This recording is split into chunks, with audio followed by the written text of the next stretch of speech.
Megan is Missing is a film from 2011 directed by Michael Goy. This movie has recently seen a spike in popularity when some TikTokers shared their experiences with the film, though the original release was not met with any love, was rated poorly, and was left under the radar. I'm gonna be honest, this is not a good movie. The only thing that even remotely makes it a tolerable watch is the shock factor at the end. It follows the story of teenage girl Megan Stewart and her friend, Amy Herman. They are both 14 years of age, yet really don't act anywhere close to that.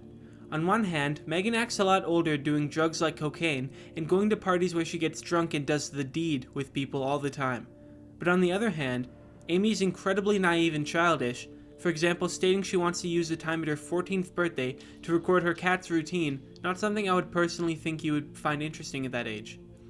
But through their interests, they are really great friends, Megan even saying at one point that Amy is her only real friend. The film is recorded on a PS Vita, and this is actually the choice of the director as he wanted a found footage effect to make it more realistic. It involves many video calls through computers and phones, although I think it's a bit far-fetched to think they would have been doing this in 2007, as the phones back then looked like this. 6 minutes into the film, a friend of Megan, Ben, calls her up inviting her and her friends to his party on the weekend. Megan tries to involve Amy, but Ben basically states he peaked in high school and he runs the best parties and she's a loser and so on. Eventually, he cracks down, but basically only after Megan insinuates sexy time. They get to the party and immediately you can see that ironically Amy is the prettiest girl there, all the other ones looking gross and ratty. About 4 minutes later, Amy gets grabbed by a man looking to be in his 40s who is apparently a junior high student. He then tries to hump on her, she resists, so in retaliation he bitch slaps her. At this point, it's pretty obvious Amy just wants to get out of there. But before she can, she walks in on Megan giving Ben that sloppy toppy blender action while he literally sits in the middle of an empty room on a folding chair. Amy, disgusted, leaves and goes to puke all over two unsuspecting lesbians. Following the party, Megan's other friends all decide Amy is a drag and they don't want to talk to her. In the next scene, Megan and Amy have a video chat where Megan explains her first experience with a man, telling us at age 10, a 17-year-old camp counselor forced her to give him a blowjob, which gives us an insight into the pieces of her life that led her here. Megan is interrupted, sadly, right at the cum shot scene by her mom, who is mad at her for talking to friends so late and yells at her for her lack of care for sleep. From this we can tell that Megan and her mother don't exactly get along. Megan! Go to sleep now! Later on, Megan's friend Lexi alludes to the fact that they were once a thing and that she wants to continue on that path, but to Lexi's dismay, Megan responds it was more of an experiment for her and she's not really into that. Lexi also tells her about this guy she found online, a 17-year-old skater whose online name is Skater Dude and who attends a school close to theirs. She explains Skater Dude's little brother destroyed his webcam, which is a huge red flag, but Lexi sends Megan a picture he gave her instead. After the call, Megan decides to pursue this guy and finds out his name is Josh, and that he's going to a party she was also invited to that night. Megan decides to go and meet him up there. But after searching for Josh at the party for 4 hours, she finds no trace of him and decides to leave. The next day, Megan calls him back, annoyed at the fact that he lied to her. He explains basically that he was there, but he was too shy to go talk to her, bringing up many excuses in his case. He solidifies this by telling her exactly what she was wearing at the party. After that, she explains to Amy the whole situation and how he's actually a really sensitive guy. Megan decides to go meet him up, just the two of them, but not before having a video chat with him, her, and Amy. Josh swoons Amy for a bit, but Megan tells her to leave so he can go meet up with him, where they discuss behind the diner.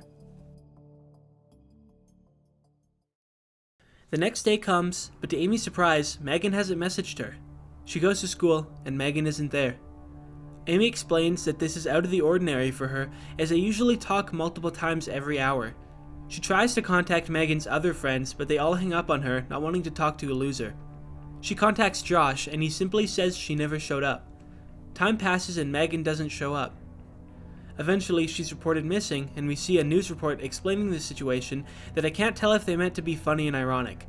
It shows a lady discussing kids going missing in the US, and has many loud and big sound and visual effects, making it seem like parody.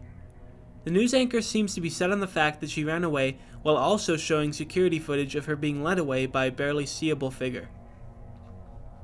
At this point, Amy is incredibly worried and decides to inquire about Megan to Josh further, as she's starting to get suspicious. He starts out by complimenting her, calling her sexy, then tells her she's stupid and will believe anything. She tries to change the subject back to Megan, but Josh persists on how she's fat and has no friends, and that Megan left and didn't tell her because she didn't want her tagging along. Amy asks what he'd done to Megan, and he replies, nothing she didn't do with 100 guys before.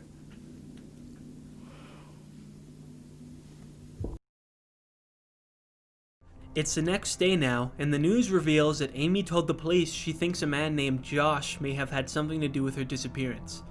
Stupidly, as the media does, they made it public information that she told the police, basically making her a target right then and there, and also making it harder for the police to be able to find Josh, as he would have seen she told them about him and gone into some sort of hiding, or maybe created a new persona. After this, Megan's friends come to talk to Amy, telling her she's the reason Megan is gone, and for her to leave where they were. Lexi then tells Amy that her and Megan were in love, despite the fact that Megan earlier said she wasn't even into her. This may have just been to make her feel bad. Amy then continues on down to an old spot under a bridge, in a forest where she and Megan used to hang out, and at this point I seriously start to wonder how her parents are letting her go wherever she wants at any time after her best friend was knowingly abducted just a couple weeks prior. She shows us a ratty old teddy bear that has been hidden there by them that Amy's mom tried to make her get rid of, but she just couldn't bring herself to. While she's there, we see a figure approaching in the background. It is listening to her talk but does not go past the tree line.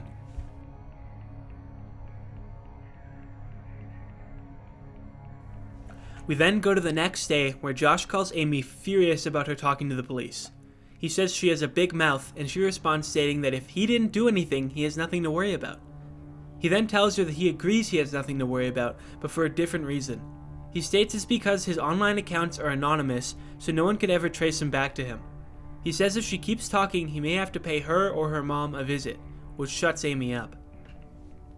In the next scene, we see an acting crew reenact the kidnapping of Megan, saying it's to better understand the situation while also getting crucial details of the scenario wrong, such as saying she was going to get groceries when they have been told she's meeting with someone. Hey Mom, it's me. I'm gonna go to the store and get some groceries for breakfast. This is another piece where we can assume they're poking fun at how useless the media world is when it comes to situations like this. A message now pops up on our screen. White text with a black background. The simplicity of the colors make you wonder if there's something deeper behind it. The message reads, on March 4th, 2007, 2 photos of a girl later identified to be Megan Stewart were posted on a fetish website bulletin board. The owner of the website contacted the FBI because of the disturbing nature of the photos. It is also explained that in the film was the first time the photos were publicly released, so no one inside the film could have known of them. Viewer discretion is advised.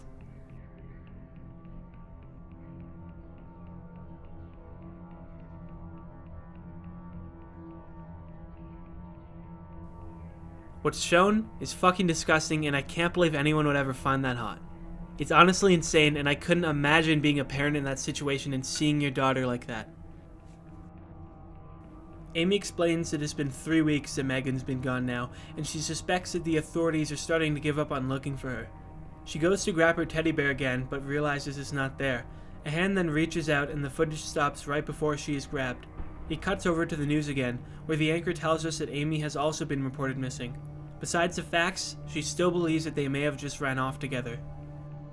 We're then informed that Megan's fake friends have organized the Pink Ribbon campaign, where they basically just wrap ribbons around trees to raise awareness of Megan's case and apparently make the kidnapper feel bad and let her go, because that would obviously be the most effective way. And hopefully you'll make whoever took her, feel bad and let her go. It kind of reminds me of the Blackout Tuesday trend, something that seems good-hearted at first but really makes no difference and just clutters the world. Not to say it doesn't help at all, it definitely could help to raise awareness. It's just more of something you do when you have no clue what else to do, or just don't want people to think you don't care. A bit goes by, and finally, a lead. A video camera belonging to Amy was found in a trash can near the forest she disappeared in, which doesn't really make sense, but I'll explain why later. It is said the footage of a man believed to be Josh was found on the camera, then stating the last 22 minutes of the film are the final, unedited, unaltered minutes of the footage on Amy's camera. Now, this is really the best part of the movie, and I mean that in the least sadistic way possible. The acting, although still pretty awful, is actually okay in the scenario presented, but when small talk is instated, goes back to being garbage again. And it's kind of scary, actually pretty scary, and well utilizes the found footage piece. It's honestly the only part of the movie that feels remotely real. Also, warning if you didn't already know, some very graphic scenes are going to be displayed. We now hear a girl screaming, then calling for help. A first-person view is displayed from the camera, mimicking what is seen by the person behind it. They approach a cell door, and we can see now where the noise is coming from. He opens the door, and inside we can see a room made of rock, with a girl inside who's chained to the wall, around her neck. From a closer inspection, we can now see that this is Amy. She is completely distressed and just wants to see Megan again. Amy asks the man who is holding the camera if Megan is here as well, and he responds yes in a familiar voice. The suspicions were correct. It's Josh, and although he later clarifies that that's not his actual name, it's still what we'll call him. Eventually he gets sick of Amy's cries and pours a bucket of water on top of her to shut her up. Josh then leaves, coming back after an undetermined amount of time. We see him come back to Amy's cell, where we see her curled in the corner looking at the ground. Josh tries to make her eat what looks to be dog food, but she is reluctant and decides not to. Seeing this, he picks up the camera and goes to get something. He comes to a separate cell, this one filled with what looks to be just his junk, but at the front entrance is Amy's old teddy bear from the bridge. He entices her with it until she finally gives in, eating the dog food with just her mouth, like a dog would, until he lets her have it. What happens next is one of the most raw and fucked up things I've ever seen, and something I really don't think I can show on here, but here it is anyway. I don't think there's much explaining to do. This is horrifically sad and savage, and incredibly difficult to watch. It's probably the best acting in the whole movie, which is kinda horrible. The most awful part is when Amy admits defeat. She stops screaming, she stops trying, she's been destroyed. He brings her back to her cell, and the footage cuts. We now come to the final minutes. Josh enters Amy's cell, reassuring her that she gets to go home. He undoes her shackle and brings her into the hall. Amy's led to a barrel, and she's told to get into it in an attempt to keep his whereabouts private. She happily agrees, as she is incredibly excited to get to go home to her parents. But when Josh opens the barrel for her to get inside, there lies Megan, dead of what we can assume to be suffocation.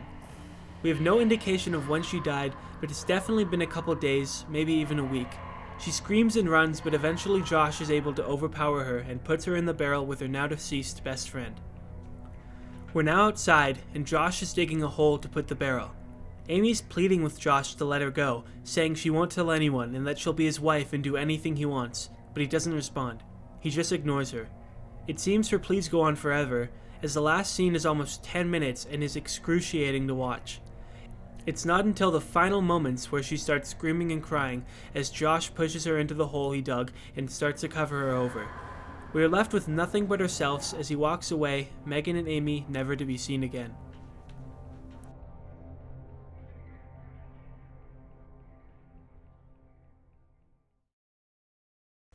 So yeah, that's the movie. Now I'd like to go over a few things before the video is over.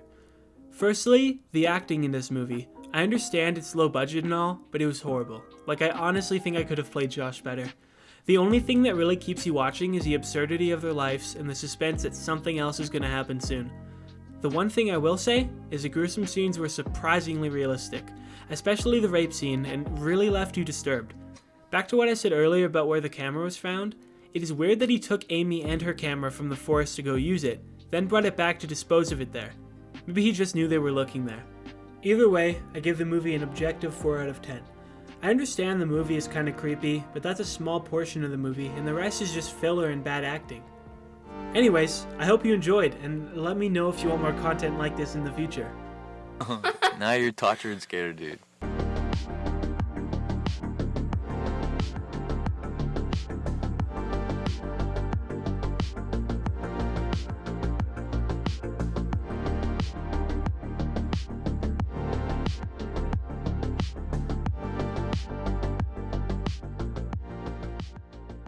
He'll see you when I say he can see you.